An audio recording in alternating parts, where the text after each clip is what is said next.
ACN news में आपका स्वागत है। मैं हूं गणेश अग्रवाल और आप देख रहे हैं दमोह जिले की खबरें। मध्य प्रदेश के एक आईएएस ऑफिसर संतोष वर्मा द्वारा ब्राह्मण समाज के ऊपर की गई टिप्पणी के बाद पूरे प्रदेश में माहौल गर्मा गया है। तो दमोह ब्राह्मण समाज ने खासी नाराजगी दिखाते हुए आज संतोष वर्मा के खिलाफ लोगों का गुस्सा फूटा। ब्राह्मण समाज ने सड़कों पर आकर प्रदर्शन किया। बड़ी संख्या में जमा हुए ब्राह्मण समाज के लोगों ने वर्मा के खिलाफ नारेबाजी की। फिर एसपी ऑफिस पहुंचकर उनके खिलाफ एफआईआर दर्ज करने की मांग की। ब्राह्मण समाज के प्रतिनिधियों की माने तो वर्मा के बयान से हर एक ब्राह्मण आहत है और उन्होंने जाति हिंसा को हवा देने का काम किया है, जिससे समाज का ताना बाना प्रभावित हुआ और ये अपराध की श्रेणी में आता है। ज्ञापन लेने के बाद जिले के एसपी का कहना है कि ब्राह्मण समाज का ज्ञापन लिया गया है और जांच की जा रही है। यही दमोह के स्तर पर कोई कार्रवाई होगी तो वो की जाएगी। रिपोर्ट के साथ एसीएन न्यूज के लिए सतीश सैन की रिपोर्ट।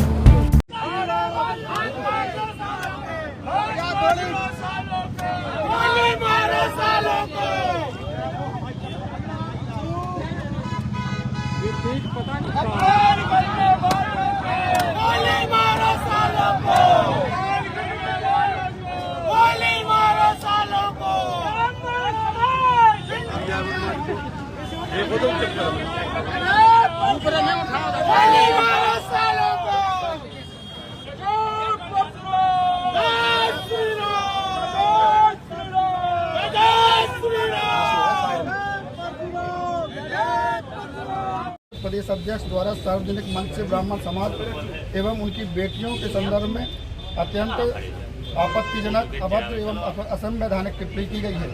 उनके द्वारा जब तक मेरे बेटे को कोई ब्राह्मण अपनी बेटी दान ना दे या उससे संबंध ना बना ले तब तक आरक्षण मिलना चाहिए।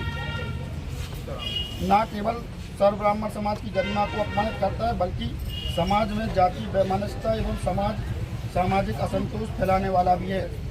यह अखिल भारतीय सेवा के उच्च पदस्थ सेवाएं आचरण नियम 1968 नियम 3(1)(3)(2) का गंभीर उल्लंघन है तथा उन्होंने स्वयं कार्रवाई का भागी बना लिया है। इस प्रकार की टिप्पणी से समस्त ब्राह्मण समाज में गहरा आक्रोश उत्पन्न हुआ है और समाज स्वयं को अपमानित एवं आहत अनुभव कर रहा है। ऐसे पद पर बैठे अधिकारियों को यह अभद्र टिप्पणी न केवल प्रशासनिक मर्यादाओं के विरुद्ध है बल्कि सामाजिक सद्भाव को गंभीर रूप से प्रभावित करती है। अतः निवेदन है कि श्री संतोष कुमार वर्मा के विरुद्ध अखिल भारतीय सेवाएं अनुशासन एवं अपील नियम 1969 के नियम 10(1)(a) के अंतर्गत तत्काल अनुशासनात्मक कार्रवाई प्रारंभ की जाए। समाज में जातीय तनाव फैलाने एवं अपमानजनक टिप्पणी करने के कारण उन पर प्रासंगिक धाराओं में एफआईआर दर्ज कर की जाए। भविष्य में ऐसी घटनाओं की पुनरावृत्ति रोकने हेतु शासन स्तर पर आवश्यक दिशा निर्देश एवं उपाय सुनिश्चित किए जाएं। आपसे विनम्र अपेक्षा की जाती है कि उपरोक्त प्रदत्त तथ्यों एवं गंभीरता से संज्ञान में लेकर विधि संगत एवं कठोर कड़ी कार्रवाई शीघ्र सुनिश्चित की जाए, जिससे समाज में विश्वास एवं कानून व्यवस्था की गरिमा बनी रहे।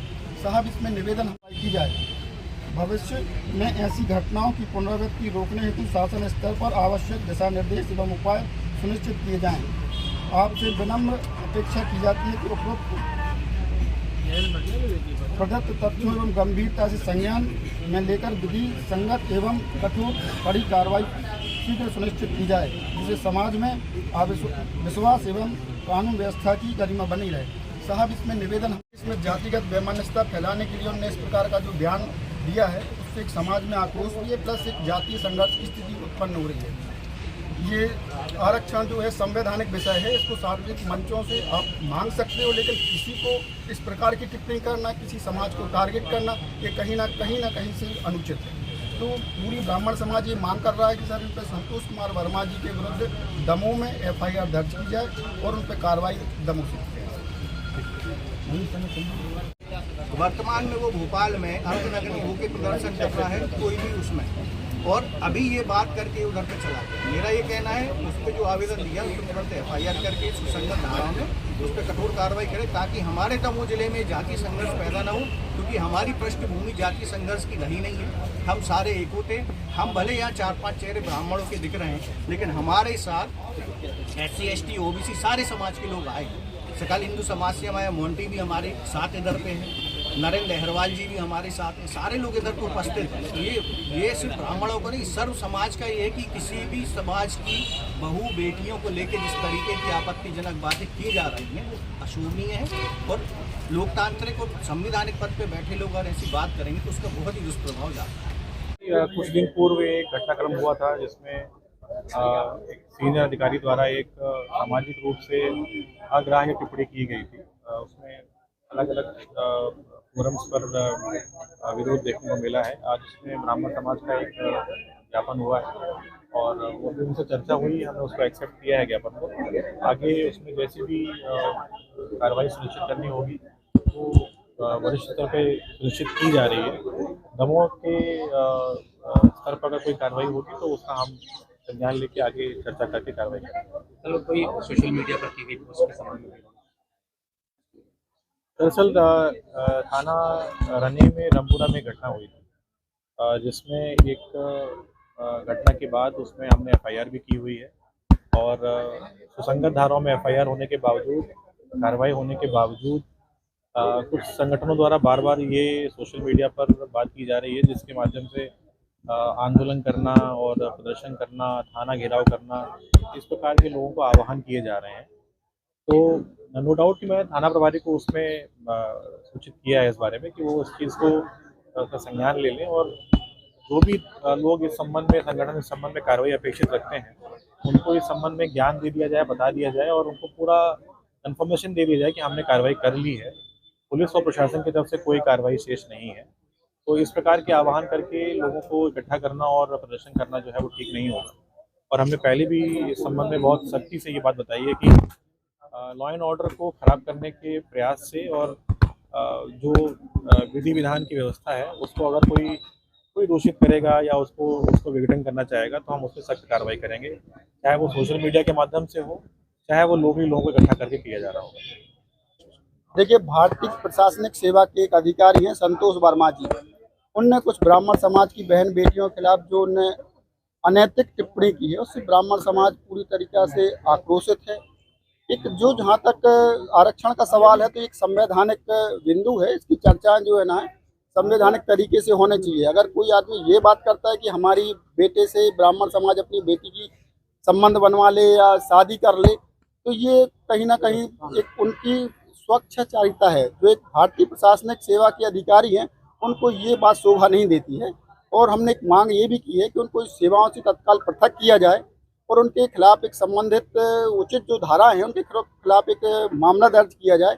और पुलिस अधीक्षक महोदय ने हमें एक पूरी तरह से आश्वस्त किया है कि जो भी वैधानिक कार्रवाई होगी उसके हिसाब से हम उन पर मामला दर्ज करेंगे। दूसरी बात ये आती है कि आज चारों तरफ से एक बात आ रही है कि ब्राह्मण समाज को टारगेट करके कोई भी आदमी कुछ भी बोल जाता है। ये कहीं ना कहीं से एक लोगों का ब्राह्मण समाज पर टारगेट करना ये पूरी समाज के लिए खल रहा है। आज इतनी भारी संख्या में जो लोग आए हैं कहीं ना कहीं पूरी समाज में आक्रोश व्याप्त है।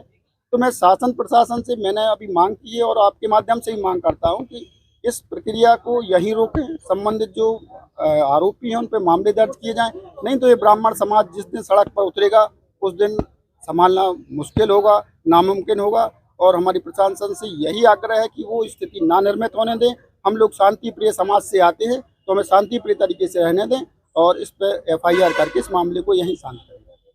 अभी बुद्धिमानता, सहनशीलता और धैर्य का उदाहरण है ब्राह्मण। ब्राह्मण सिर्फ एक शब्द नहीं है। जब आप कठोर तपस्या करते हैं, ज्ञान अर्जित करते तब आप ब्राह्मण बनते हैं। रोडों पे उतर के किसी भी जाति को अपशब्द कहना बहुत ही सहज होता है और ब्राह्मण कभी आपको रोडों पे इस तरीके से दिखेगा नहीं। जहाँ तक कि आरक्षण का सवाल है तो बड़े बड़े कोर्ट में अभी मामले चल रहे हैं। आरक्षण जो चल रहा अलग विषय है।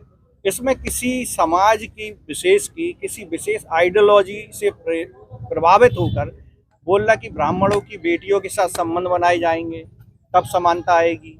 तो आज मैं आपको बता देता हूँ, आजकल ब्राह्मण का और अन्य वर्ग का कोई सिस्टम रहा नहीं है। आजकल सिस्टम है टोटल अपर कास्ट और लेवल का एक हो गया कि अगर मान लो आप संपन्न परिवार से हैं तो कोई कहीं भी शादी करता है, ऐसा कुछ भी नहीं है। दमोह के अंदर और प्रदेश के अंदर सिर्फ जातिवाद फैलाने के उद्देश्य से काम किया जा रहा है। इसके पहले एक छोटे से विषय पे जिसमें पुलिस ने प्रकरण दर्ज कर लिया था, उसके बाद ये पूरे शहर को जाति संघर्ष पैदा करने के उद्देश्य से जलाया गया। कुछ दिन पहले अभी एक घटना हुई, जो एक घटना थी वास्तव में अपराध था, पुलिस ने कायम किया, उसको दोबारा से इंस्टिगेट किया जा रहा है। अभी जिस आईएएस अधिकारी जो एक संवैधानिक पद पे, इतने बड़े पद पर बैठा हुआ है, और वो एक बड़े मंच से, सार्वजनिक मंच से जिस तरीके की बातें कर रहा है बहू बेटियों के लिए, ऐसा लगता है ये सड़क छाप आदमी है। और ये इसको जमीन से उठा के डायरेक्ट उस पद पे बिठा दिया गया है जिस पद की गरिमा को वो सहन नहीं कर पा रहा है। हमने मांग करी कि उस पर एफआईआर करी जाए सुसंगत धारा में। दूसरा, दमोह में जाति संघर्ष पैदा करने के उद्देश्य से अभी हिडमा जो कि नक्सली मरा, जिसने कई सैनिकों को शहीद किया, कई कांग्रेसी नेताओं को उसने मारा है। अब अगर मान लो इसमें जाति की बात करके जो जाति का आदमी इधर उसका महिमा मंडल कर रहा है, तो वो बताएगा कि जब हिडमा मार रहा था तो वो क्या SC ST OBC देख के मार रहा था, कि वो ब्राह्मण देख के मार रहा था। और यहाँ पे जिस तरीके का उसको प्रेस किया गया है कि हिडमा जननायक करके पोस्ट हुई है। देवकी नंदन पटेल करके व्यक्ति है, ये दमोह का रहने वाला है। आपको ये अर्ध नग्न प्रदर्शनों में हर जगह दिखेगा। एक मानसिक विक्षिप्त, खुद को क्रांतिकारी कहने वाला एक यहाँ का 2 कौड़ी का एक नेता है द्रकपाल लोधी, जिसकी कोई औकात नहीं है शहर के अंदर। इसने पूरे शहर में जातीय हिंसा पैदा करने के उद्देश्य से काम किया है, और आज ये युवा कांग्रेस के अध्यक्ष भी बन गया, क्या पता कैसे बना। आप अगर इसके ऊपर देखें, अगर ये बोलते हैं OBC SC ST एकता जिंदाबाद जरूर होना चाहिए, जय भीम भी जरूर होना चाहिए, सबको संवैधानिक अधिकार है, तो इसके ऊपर 2 केस SC ST के कैसे लगे? अगर ये सम्मान करता है तो बराबरी से इसको सम्मान करना चाहिए। जातीय हिंसा पैदा करना एक विक्षिप्त और राक्षसी सोच है जिसका हम विरोध करते आए हैं, और हम ऐसे संविधान विरोधी लोगों का हमेशा रोडों पे उतर के विरोध करते रहेंगे और हर स्तर से हम विरोध करेंगे।